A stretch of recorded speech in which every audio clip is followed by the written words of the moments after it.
Rusame reader, Kurosang, and today I will be reading to you from Stars and Moonflowers in Our Garden by RainbowStar_772. That's me! Now, on to Chapter 21. Crushes and Closed Doors.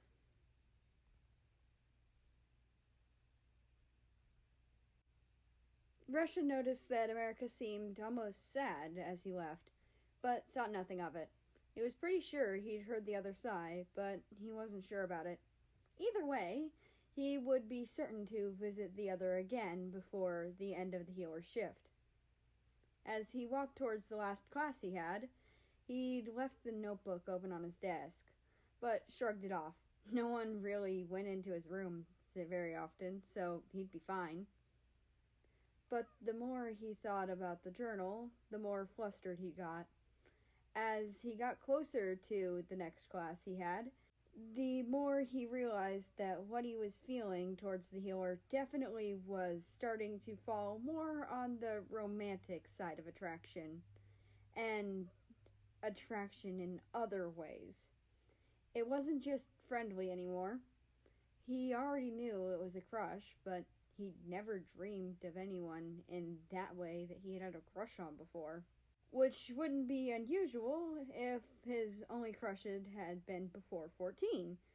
But he'd had a crush on a girl his age that lived in the village for about a month when he was 16. Then a crush on a boy from the same village when he was 17. That one only lasted about 3 weeks. But this was entirely new to him. He wanted to do more than just hold and kiss America.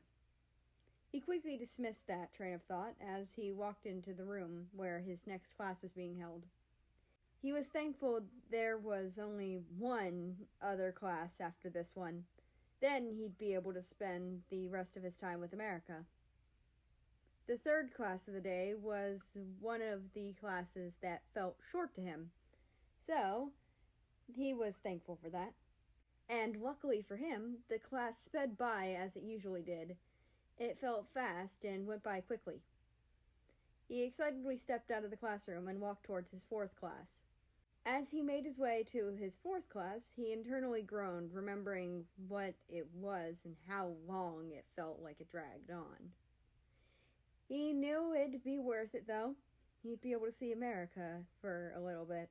He hoped that the healer would be as happy to see him as he was whenever he saw them. He sighed as he walked into the room. Instead of the door being open, there was a note on it. The note told him that his teacher was sick, and that he basically had free time for the rest of the day. He smiled and excitedly looked around for a second as to make sure he wasn't dreaming. When he was sure he wasn't, he started towards the healer's office, then remembered that the journal was open on his desk. Maybe he should go hide that before he went to see the healer. He slightly changed his direction, as his room wasn't far from the healer's office, so he didn't have to change his direction too much. Once he got to his room, he opened the door, which was odd. He didn't remember closing it this morning. He didn't think much of it, though, and walked in, quickly noticing that the journal was not on his desk, and opened, as he'd remembered leaving it. That gave him pause. If it wasn't there, where was it? He'd left it open on his desk. That was stupid, but no one ever went into his room, so it should still be open there on his desk. That's the end of this chapter. I hope you enjoyed. Anyway, I'd like to invite you to join the Discord, which is linked down in the description below. That being said, I hope you have a nice rest of your day, night, or whatever it is for you. Just enjoy your time, and I will see you tomorrow.